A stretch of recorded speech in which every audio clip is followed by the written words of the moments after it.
there was an accident, so I have to take care of my brother.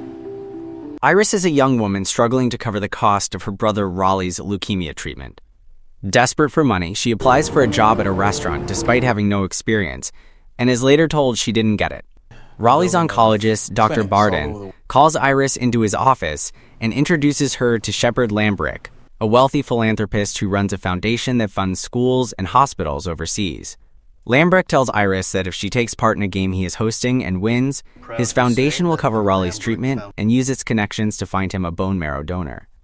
He hands her an invitation and asks her to respond that evening. Before she leaves, Dr. Barden tells Iris privately that he himself was once the winner of one of Lambrick's events, and that it changed his life. After Iris leaves, Barden has second thoughts about whether she's the right person to send into the situation. That night, with no job offer and her brother feeling like a burden on the family, Iris decides to accept Lambrick's invitation.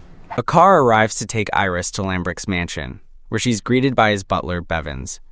There she meets the other contestants: Cal from Seattle, Lucas from Iowa, Travis, a war veteran, Linda, an elderly woman in a wheelchair, Peter, a high-stakes gambler from Las Vegas, Amy, described by the others as self-centered, and Conway, a middle-aged alcoholic in debt. Elsewhere in the mansion, Lambrick speaks privately with his son Julian, instructing him to behave for the evening and warning him specifically not to touch any of the guests, though he may speak with them. Julian agrees, though his father remains visibly uneasy about his temper. Meanwhile, Dr. Barden, still uncertain about what he's done, packs a gun and sets out for the mansion on his own. The contestants are seated for dinner alongside Lambrick and Julian. A steak and foie gras meal is served. Iris tells Lambrick she's a vegetarian and can't eat it. I'm a vegetarian. Lambrick offers her $10,000 to eat the steak anyway. She accepts and eats it. Lambrick then notices that Conway hasn't touched his wine. He offers Conway a choice: $10,000 to drink the glass in front of him, or $50,000 to drink an entire decanter of scotch. Conway, in debt and unable to turn down the larger sum, chooses the scotch and drinks the whole decanter. After dinner, Lambrick explains the true nature of the evening. The group will be playing a deadly version of Would You Rather, where every choice made must be carried out for real. He tells everyone they're free to leave if they wish. No one does. Bevins enters carrying an electric shock device and 2 wired headbands. Conway tries to bolt for the door, and Bevins shoots him dead on the spot. The first round begins. One contestant wears a headband wired to a buzzer with 2 buttons. One delivers a shock to themselves. The other sends a shock to a different player. Each contestant takes a turn making the choice. The round ends with everyone still alive. The second round starts.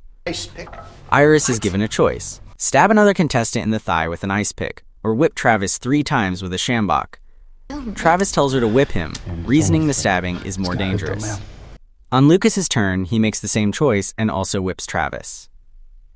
When it becomes Travis's turn, he can stab Lucas or take the whip again himself, and once more chooses the whip. The choice passes to Peter, who can stab Linda or whip Travis a 3rd time. Knowing Travis won't survive another round of whipping, Peter stabs Linda in the thigh, but the ice pick strikes a major vein and she begins bleeding heavily.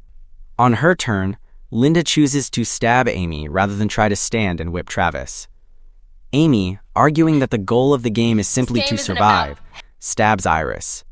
Cal, agreeing with Amy's reasoning, chooses to whip Travis on his turn, and Travis is eliminated.